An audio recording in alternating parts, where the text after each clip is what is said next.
Ladies and gentlemen, Mga tips sa paggawa ng Graham bar, number 1, bago nyo po tuluyang buksan yung inyong can, ay butasan nyo po muna siya sa pinakailalim. Sa ganitong paraan, maaalis natin yung air na natrap doon sa lata, kaya naman mabilis lang natin napapalabas yung ating cream. Tapos simutin lang po natin yung cream gamit ang rubber spatula, kasi sayang naman, di ba? O yan, di ba? Smooth na smooth ang pagkakalabas. Buo pa nga.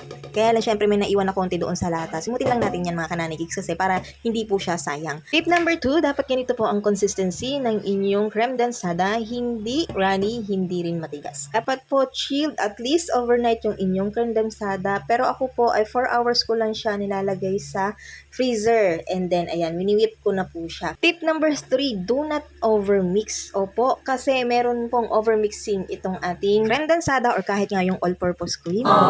Kapag na-overmix po kasi yung inyong cream, ay mahirapan po kayong patigasin yung inyong Graham bar. Oo siya, pero malambot yung kanyang texture. Hindi siya talagang pulidong matigas. Tip number 5, naglalagay po ako dito ng whipped cream. Whip po ha, any brand will do. Bahala na kayo kung saan po kayo masaya. So, ang purpose po ng whipped cream ay pampa-stable po ng ating creme densada. Kasi napansin ko, kapag purong creme densada lang, is mabilis po siyang matunaw. So, dahil tag-init na nga, no, mabilis matunaw yung ating cream, kaya nilagyan po siya ng whipped cream, pampa-stable. At the same time, ay nag-a-add din po siya ng volume. Wow! At dahil baker tayo, ayan, yung mga square pan na lang natin yung ginamit ko dito. And ang size pala nito ay 12 by 12 inches. Kaya lang, meron siyang awang mga kananikik. So, ang ginawa ko, nag-DIY po ako ng pangkalang dyan sa gilid para sumakto doon sa ating Graham bar. Ayan. At hindi din masyadong maraming cream yung magamit natin.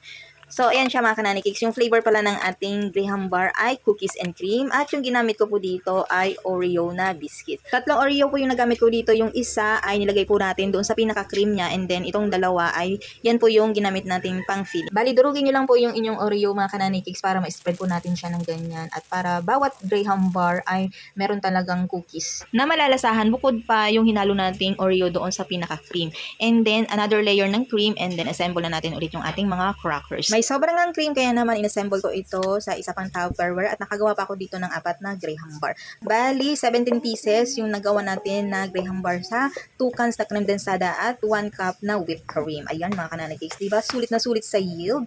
At ito nga po yung ating Graham bar. O diba, makapal. Sinukat ko nga ito mga kananay cakes, nasa 1.5 inches po yung taas ng ating Graham bar. O diba, mataas na. Sa pagbabalot naman, alam nyo na yan mga kananay cakes, napakadali lang. Tapos pag nabitin nga pala yung cut ko ng foil ay ni-island ko yung Graham para magkasya siya. Para hindi sayang yung foil, diba? Mahal ang foil dito mga kananay cakes.